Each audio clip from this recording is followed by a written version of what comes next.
opportunity to be a place where people come and do things and not just come and look at things. So I appreciate that you came. And yes, a few people to thank. James Darrell Parker, appreciate it because, yes, sir. Organizing the second annual Oxford Blues Festival, we spoke to Mr. Parker and he said, you know, I'd really like to involve the museum and do something, and it sounded good to us, so we came up with the concept of having this program here this afternoon, and then the Blues and Barbecue on the lawn tomorrow, the Walton Young House adjacent to us, which is a beautiful property, slightly underused. This is a perfect fit, so I hope you come back for that from 11 to 1 tomorrow. And I think you'll see there the Verizon tent will probably be a very large attraction because they agreed to sponsor some events this weekend, and we're real pleased with that. They have this big opening in town, and they're encouraging everyone to go swap their servants, right? So thank you, Scott Baretta, and our panelists for coming today. Let me introduce Scott. He's already spoken, I think. Writer and researcher of the Mississippi Blues Trail. I just got this great card that has all of that information printed on the map so that I can actually find all the points. The former editor of Living Blues magazine, host of Highway 61 radio show on Mississippi Public Broadcasting, and here at the University of Mississippi teaching sociology. So a lot of different things. I appreciate you taking care and moderating this panel and looking forward to it. Thanks, Scott. All right, thanks. And I'd like to thank Darrell Parker for starting this festival. This is the second annual festival. It started out considerably smaller last year, but I'm glad to see it expanding so much to 3 days and at so many venues. I know Darrell's done a lot of great work, and as a blues talker rather than a performer, I enjoy having panels like this as well. It gives me something to do. But I think that's always a nice element of festivals, to have a forum where you can actually sit and talk to people. Though that said, one of the great things I think about blues is if you're a big fan of the genre, it's pretty easy to talk to your heroes, unless they're maybe Etta James or a couple people. But otherwise, it's, most people, except for the top 3 or 4 people, you can usually talk to when they get off the stage, and that's a great thing. But anyways, I'm really glad to have this panel. To my left, this is Shelly Ritter. She's the director of the Delta Blues Museum in Clarksdale since about 2003. And if you go over there right now, you'll see a lot of construction. They got a grant to expand it. I think you're going to double the space over there. Yeah, we're adding 7,000 square feet. So I'll let her talk a little bit about what they've been doing, because of course Clarksdale has been in the midst of this amazing renaissance over the last decade or so. And in the middle we've got photographer and blues agent, talent representative, and all-around blues good guy, Dick Waterman. You know about his photographs, a lot of them, though by no means, just a small portion of them, I suppose, are collected in this book, and it matches photographs with some wonderful anecdotes about each artist. I think that's a great structure. And also, he put together this book on B.B. King, B.B. King Treasures, which is a very richly illustrated book, and he's been living in Oxford. He's originally from the Boston area, but has been in Oxford since when, Rick? This week marks exactly 25 years. Wow. And I've never been invited on campus to participate in any blues activity whatsoever in 25 years I've lived here. This is my first.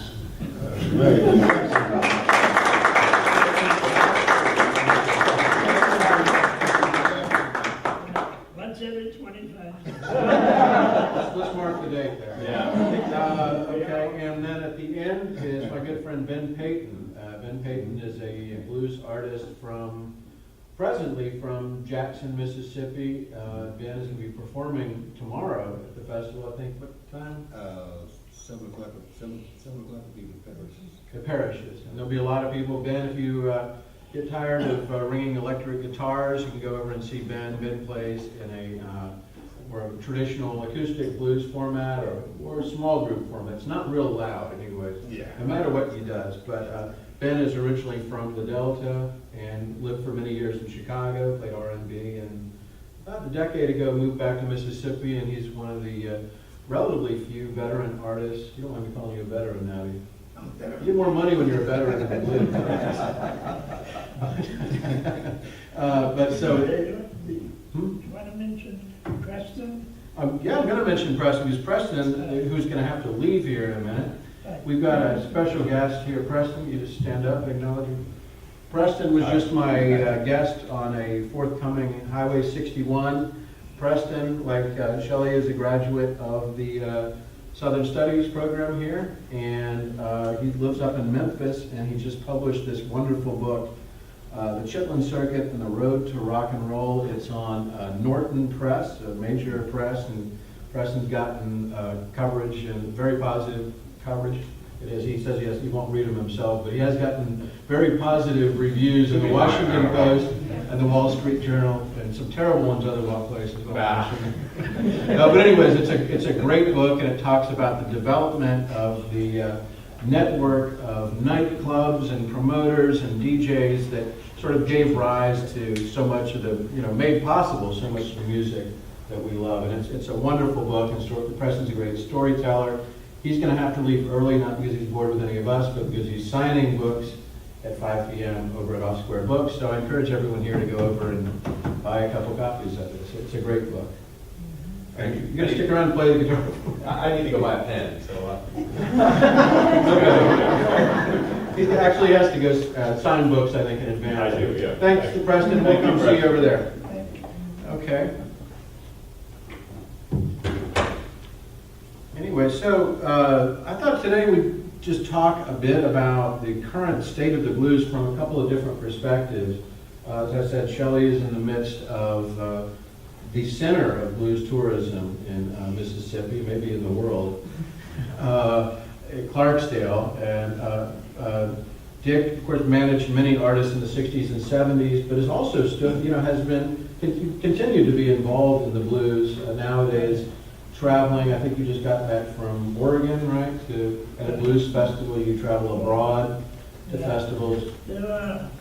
We should really mention here that there are really fewer blues festivals. The blues festival is where you can get 5, 6, 7, 8 artists playing on 3 or 4 stages.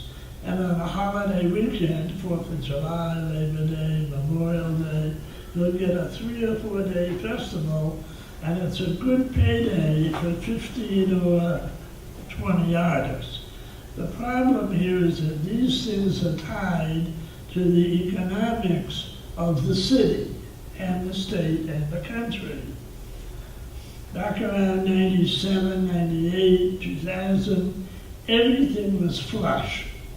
Technology wanted to be in because they liked the demographics of the blues audience. Apple was in, Ericsson was in, Nokia was in, WorldCom, which is Mississippi-based. They were like all in. And the airlines were in. United was in on the Chicago ones, and Northwest was big in this area.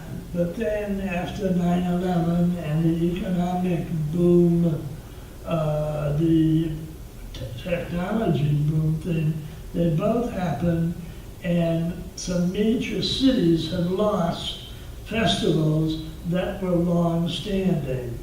Kansas City Blues and Jazz Festival was very old, 25, 30 years old, gone.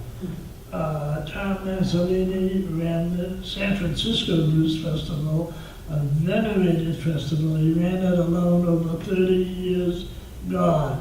Long Beach, gone. Madison, Wisconsin, gone. Denton, Texas, gone. Chesapeake Bay, gone. And the thing here is that when they go, they lose a big anchor date where there's really big money. The other thing that I wanted to mention just briefly here is that if there's a big stud horse headliner, he can take blues acts with him. Stevie Ray Vaughan, it should be remembered, on his last tour when he died, was touring with Clapton, and also on the bill were Buddy Guy and Robert Cray. So that when somebody likes Clapton, if a Clapton wanted to come along, they can take 3 or 4 or 5 blues acts. They only have to do 15 or 20 minutes and the money is good. Now that big headliner doesn't exist anymore. So Stevie Ray could carry 3 or 4 or 5 blues acts with him to the big outdoor sheds, and the money would be good, and the outdoor merchandising of CDs would be good.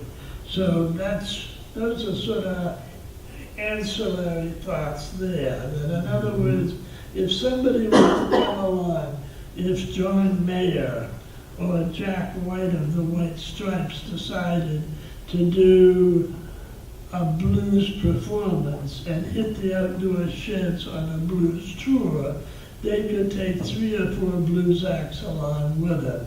So the trickle-down effects would be very, very good on them, so that there's more to it than just hiring the individual artists. It's getting outside in the sheds for the big money and also getting into the bigger festivals. Right, and Dick, you had the benefit, I think, when you were managing Junior Wells and Buddy Guy, you had a pretty big act that took them out on the road. Right, we opened for the Rolling Stones in Europe. The problem is that in many cities they were not advertised.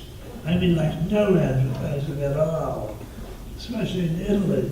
We got to Rome and Naples, and the house lights dim, and the crowd goes wild, wild, wild, and 5 black guys walk out on stage. The Italian version of booing is whistling, and we heard a lot of it. But anyway, you know that I want to mention it. I met Bonnie Raitt when she was an 18-year-old freshman in college, and she idolized guys like John Hammond and Taj Mahal because they could play festivals and clubs.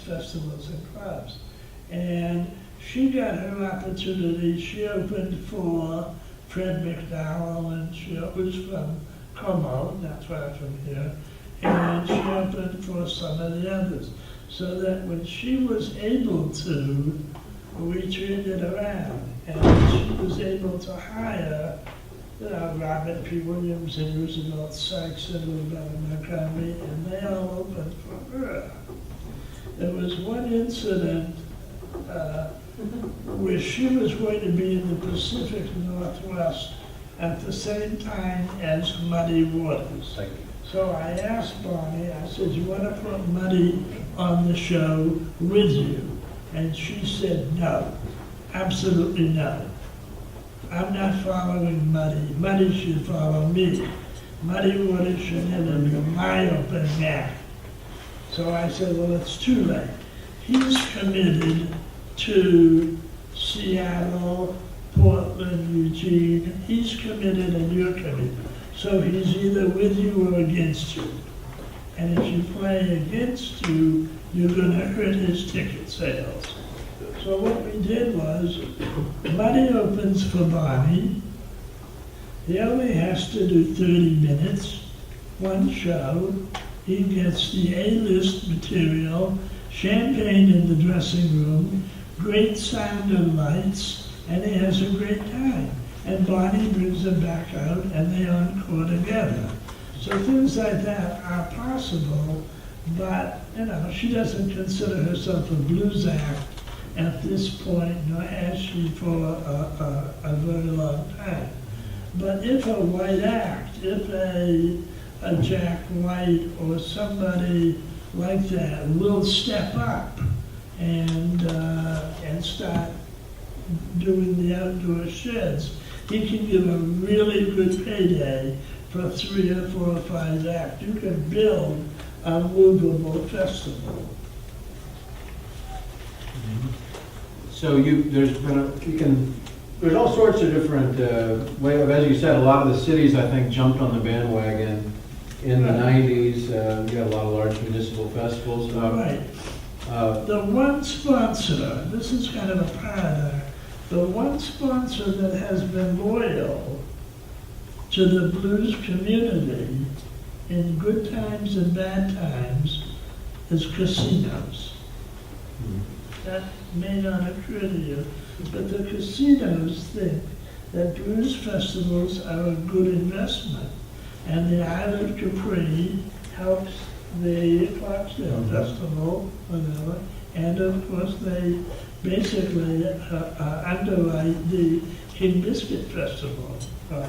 And you have things like Jubilee Jam and Jackson and Zoo Blues, which is a blues concert at the Jackson Zoo. So, in other words, you really want to keep the concerts going, because the alternative to that is doing 3 sets until 2 o'clock in the morning, and nobody wants to go back to doing that. Right.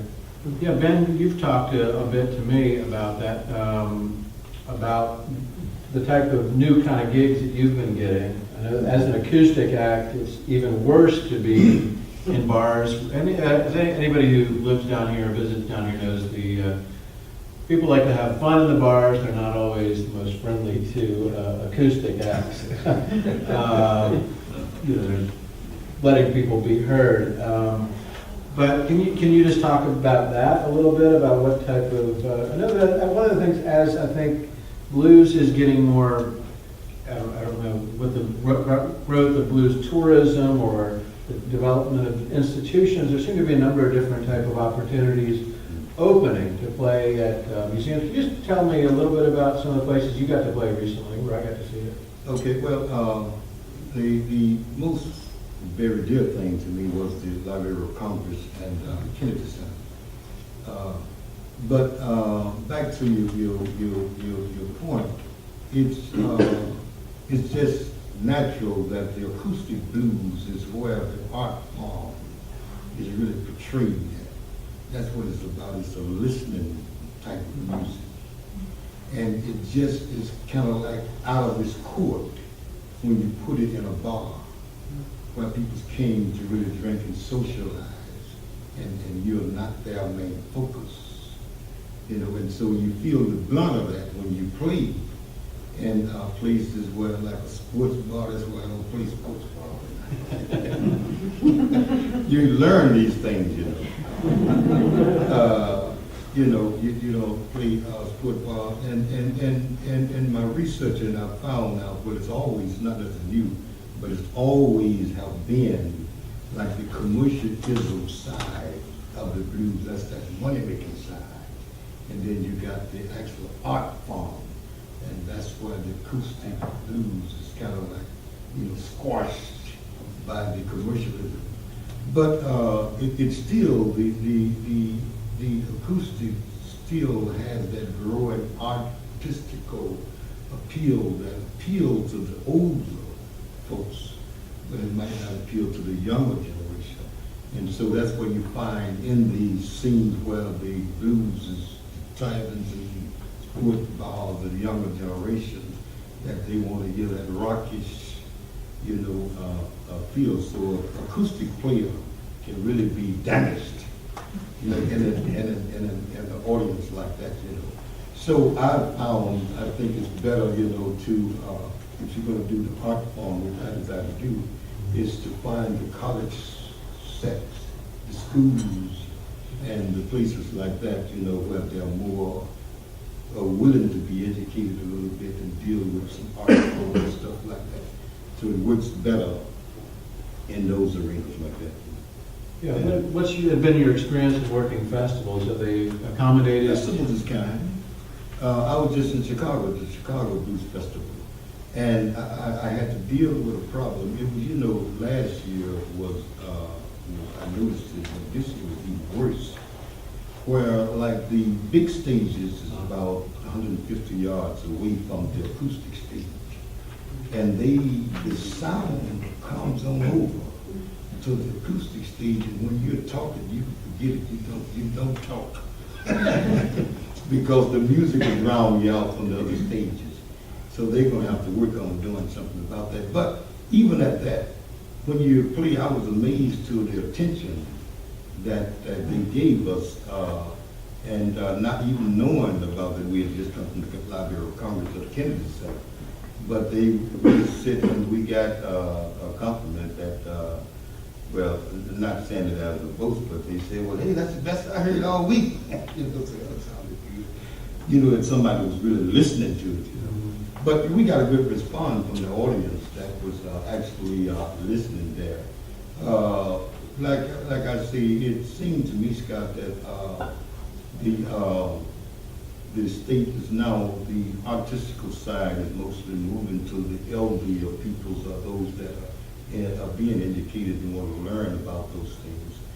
And the party type and the club socializing, that's kind of like going into the acid blues and the people that want to, deal with that type of thing. And so, you to mix them now, if you take either one, like I was in Monroe earlier this year at their festival up there, and they had a fellow. These are all old. Now this was a mysterious type thing from the Jump Street because he was a Black History Month, and it was 3 black people there. There was 2 entertainers and 1 black person in the audience.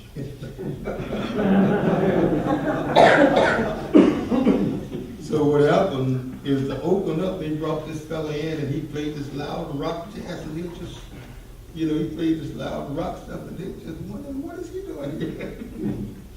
So it works both ways. If you take the rockish, loud playing person and bring them into the acoustic setting, they're going to people that want to see the art, they most likely going to crush him. If you take the acoustic fella and take him into the where the party set is, they're going to crush him. So you have to, my point is, you have to learn where, where you get your attention from and appreciation from, and you have to work with it.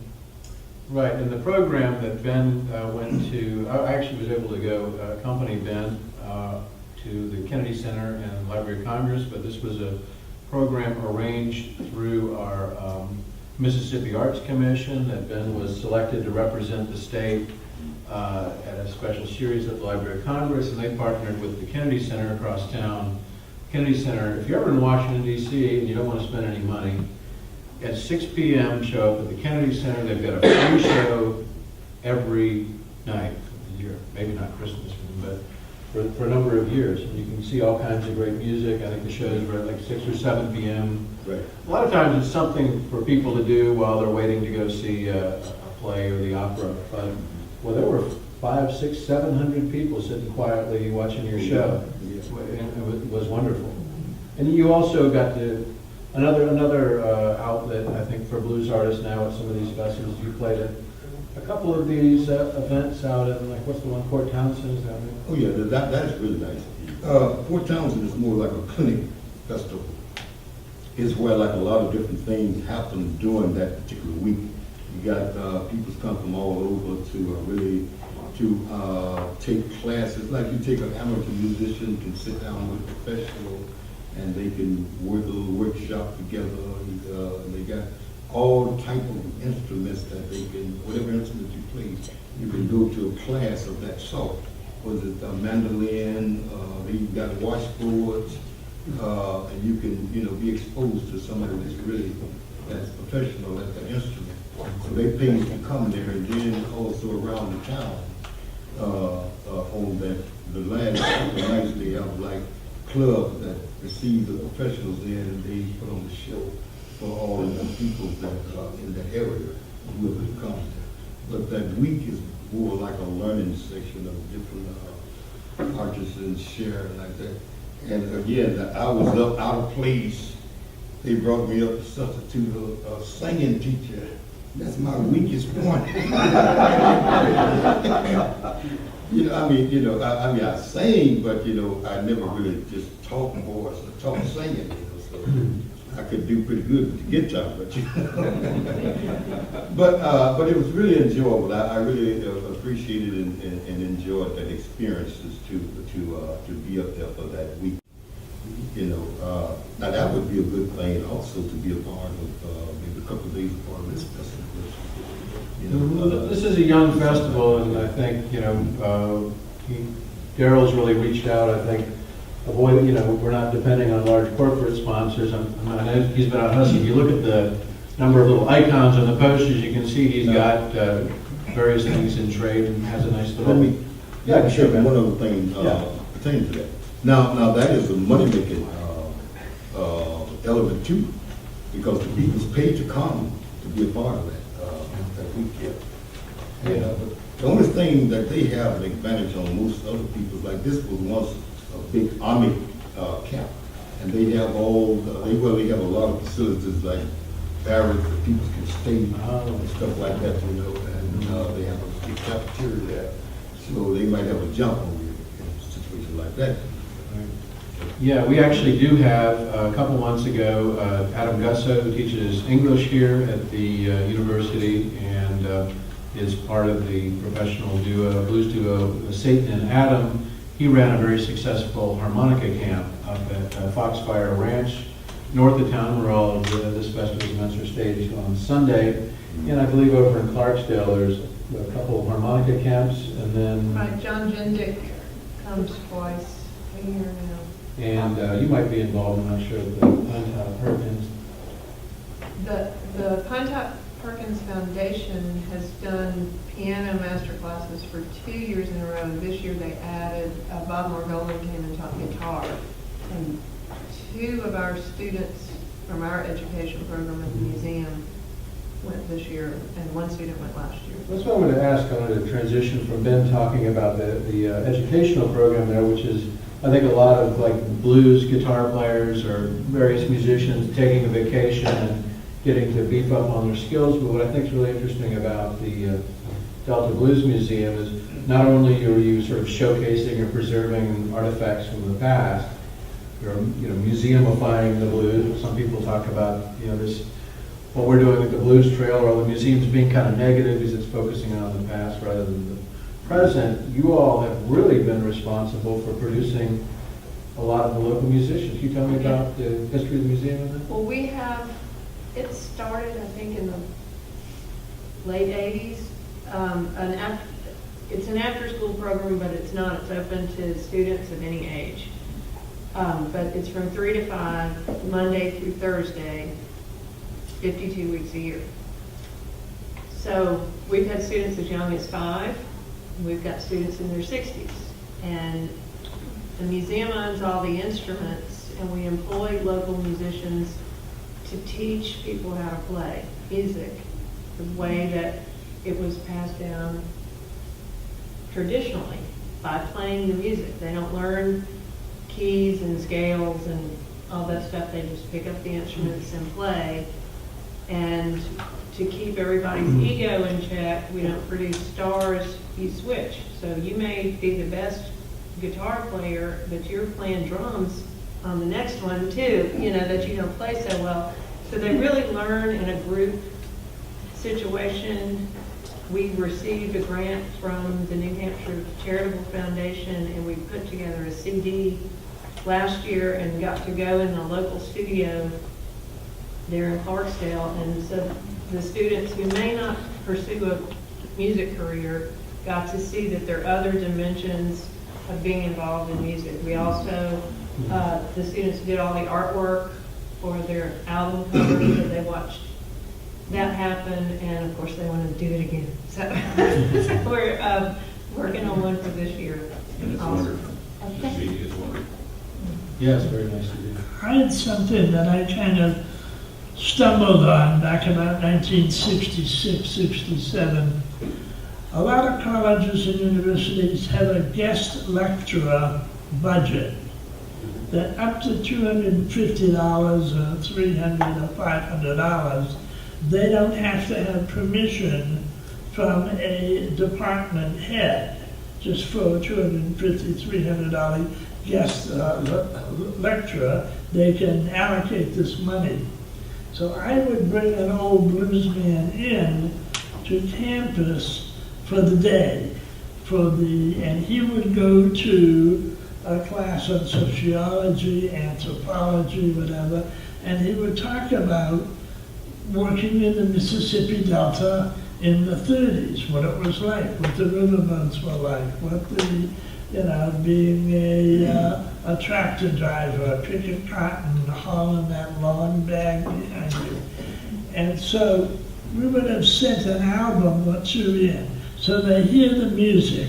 Now the man sits and talks to them, and they get to know him as a person, as a farmer, as a tractor driver, as a guy who worked on the riverboat, and then they get to know him, and then he comes and plays that night, and they perceive the music on an entirely different level because they spent a couple of hours knowing him as a person, and they know his motivation, and they know what makes him play this music.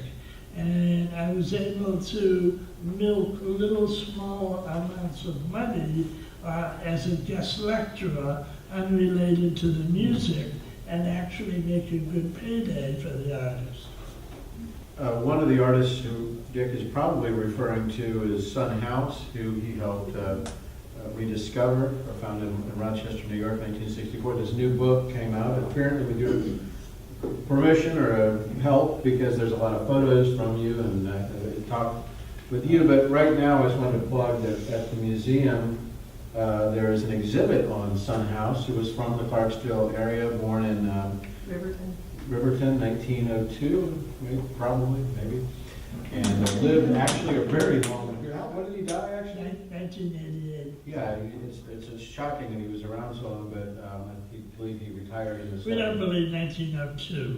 We think he was born back in the 1800s and lived a long life, which is a testimony to Thunderbird and Boone's Farm.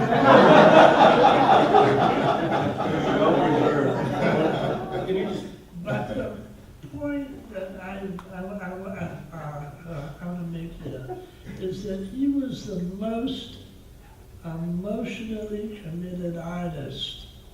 And I see jazz and country and bluegrass, whatever.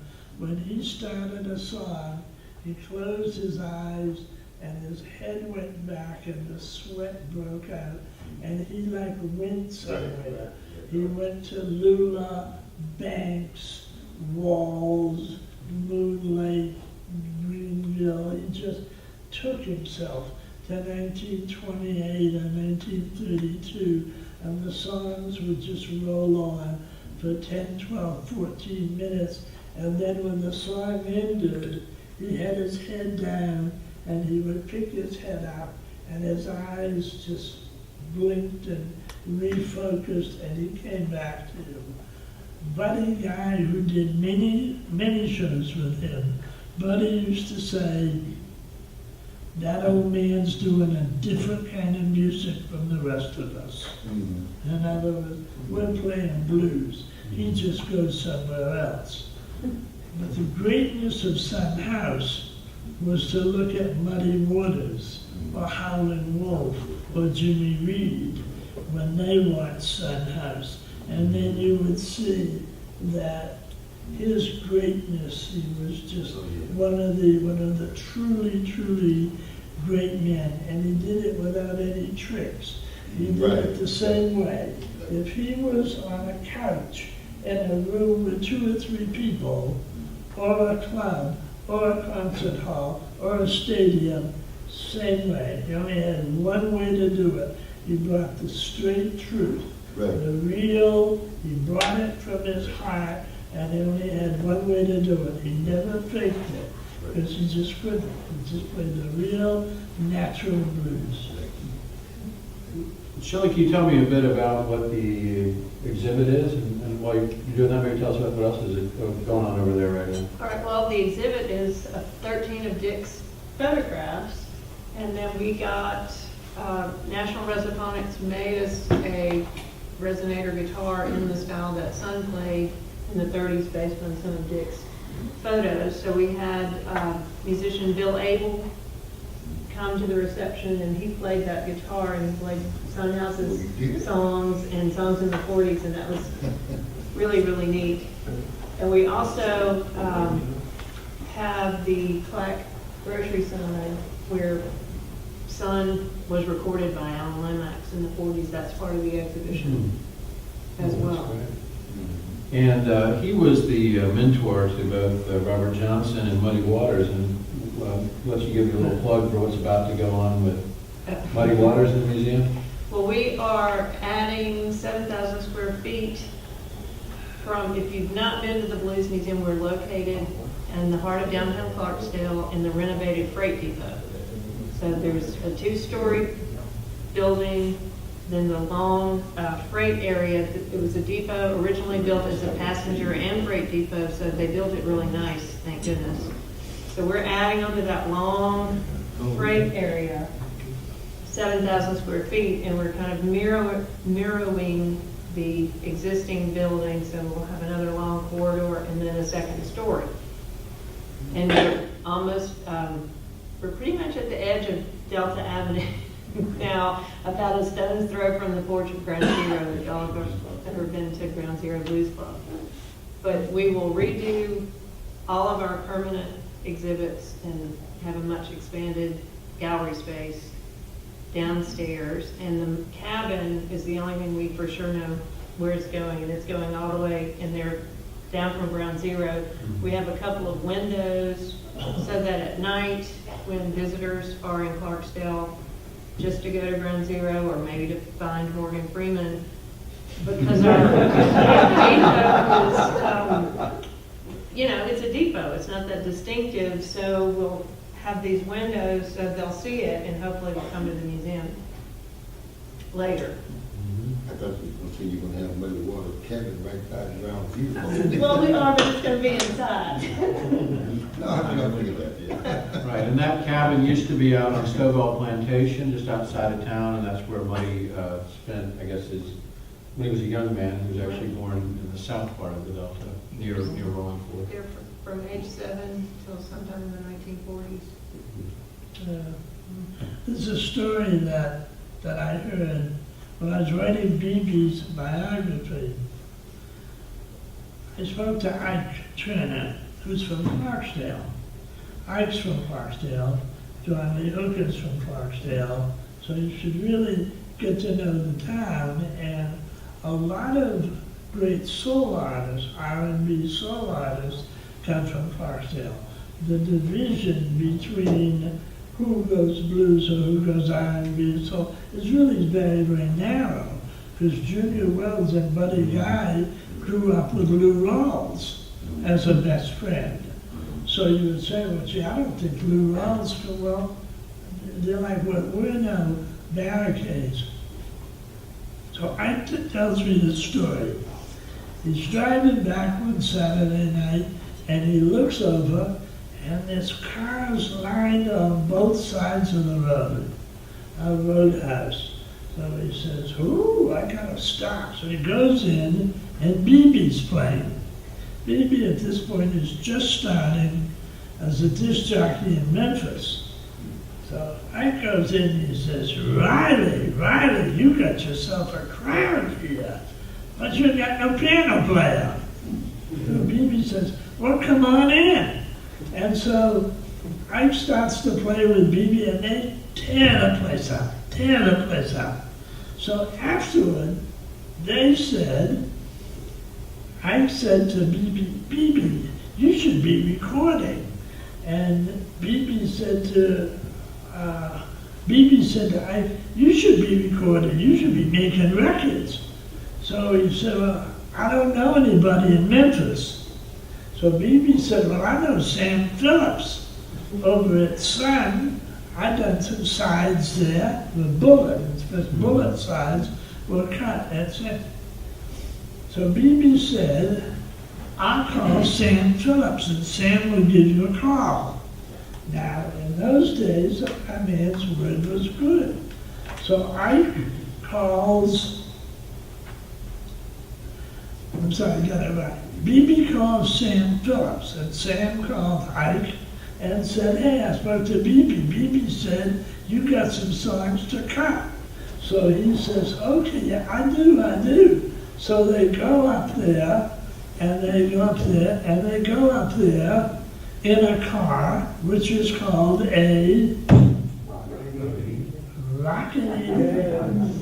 And they cut Rockin' 88, which is Jackie Benson and local, but Ike, at a young age, was the piano player and the arranger. And a couple of years later, Ike is the A&R guy for the Bahari Brothers. And the Bahari Brothers says, do you know any guys that really, we're looking for artists here? And Ike said, I owe BB a favor. So he turned BB on to the Bahari Brothers, and BB went on to a very, very long, successful career with them before he crossed over. But that brings us back to the point of Chipman Circuit. But anyway, it's an interesting story that Ike and BB and John Lee and all those guys, musical history of Clarksdale is really very deep, goes back to the 20s and before then. Yeah, the Bahari brothers were Modern Records, and Joe Bahari, who's still around, Joe of the Bahari brothers, he and Ike would go around as talent scouts, driving across the South. Yeah. Can I ask a question just to follow up on that a bit? Because Raitt Ratcliffe, who runs Riverside Hotel, says that Ike and a lot of the guys stayed there, the artists stayed there at the hotel. Raitt claims that the band worked out Rock 88 in the kitchen there before going up to Memphis to record that. You know if that's... There's so much legend. Oh, yeah, no, that's what I mean. They very likely practiced there. We practiced in a shed that was actually burned down uptown, that was over by the Greyhound bus station.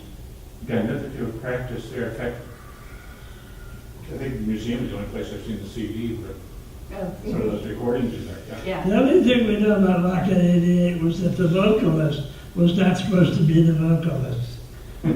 He was the horn player. And I don't know who this was supposed to be. I think it was somebody. But then Jackie Benson, whose name isn't even on the record, had the hit. Right. He went solo after that and didn't do very much. But it's very interesting. A lot of Ike's great records are under other people's names. Billy Gale's.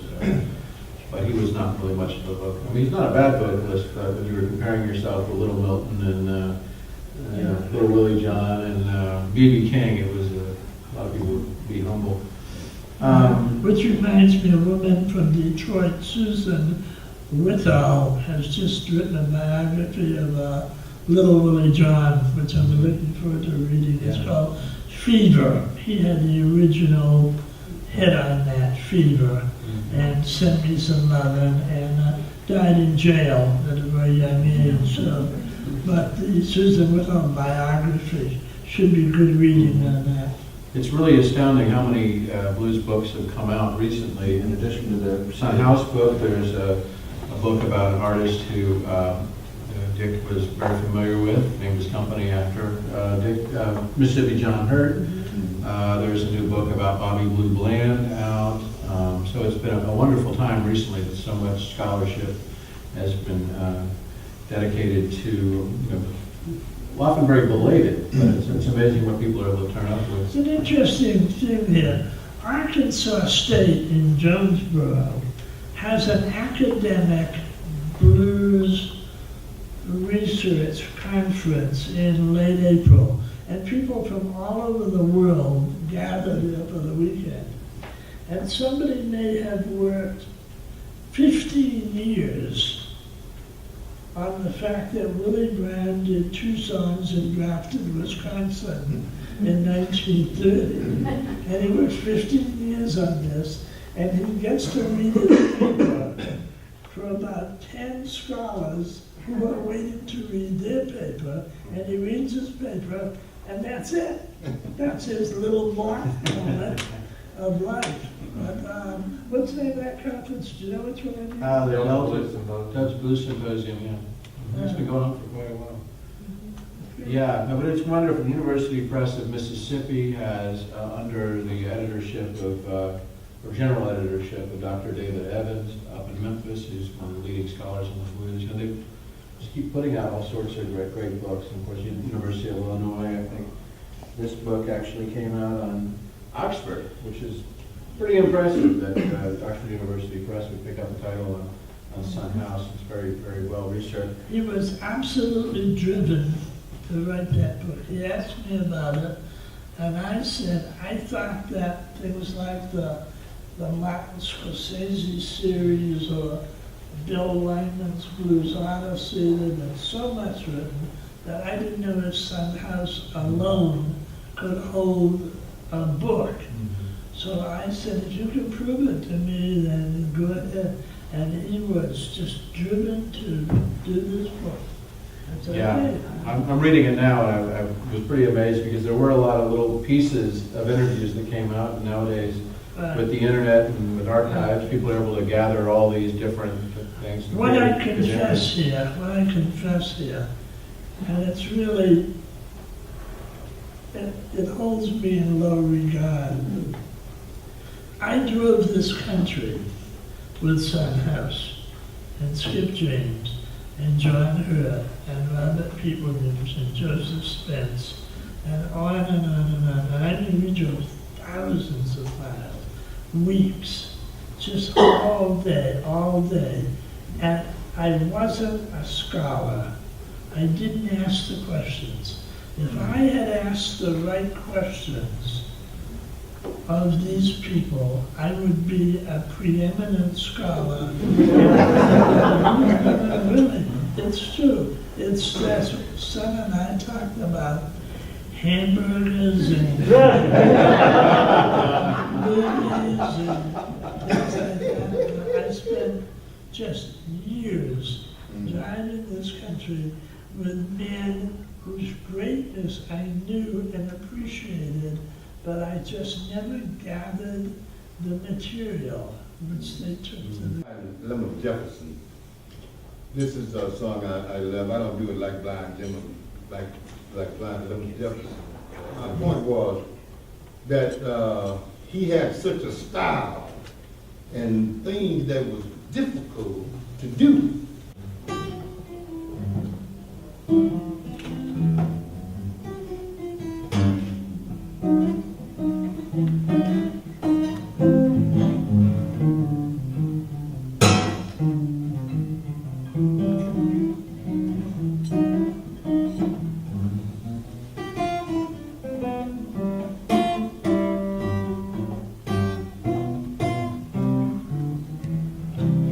Tell me what time detail train go to your town.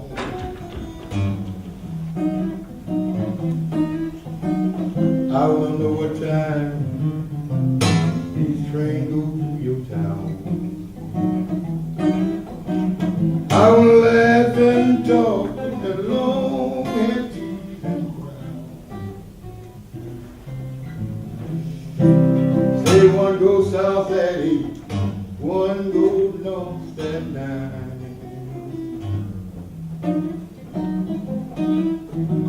Say one goes south at 8.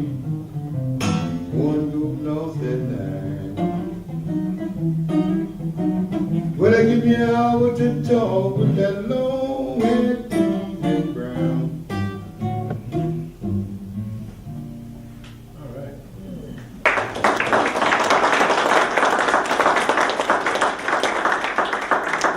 Now that's gone. You don't find too many fellows that even interested in those types of playing because, you know, you can't go on stage behind Eric Clapton or Eric Clapton.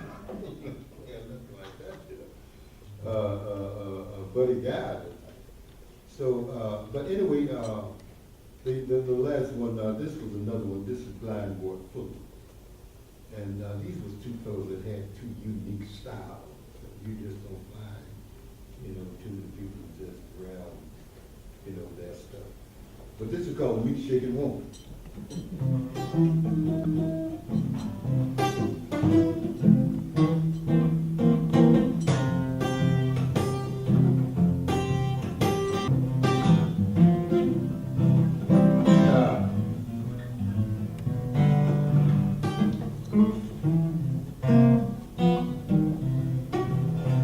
a big woman,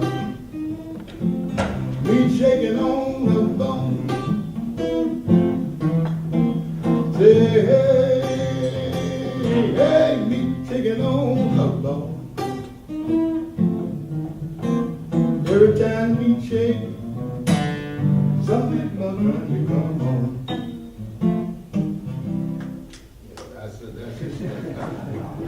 Now, let me laugh. I'm just doing some little short pieces to show you the difference of a lot of the acoustic music that is really kind of like faded, but it's coming back some. This is one song that I always loved, but I couldn't figure out a way to do it because the little part in there was kind of difficult to sing and do it at the same time, but I finally figured out how to do it. And this was another fellow that came out of that, just out of that era, is Howard Wolf. And this is one of his songs that he did. It's called Smokestack Lightning.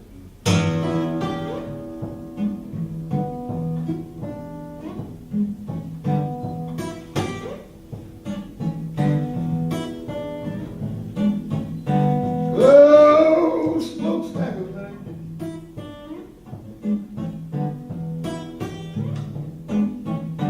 Engine shine like gold.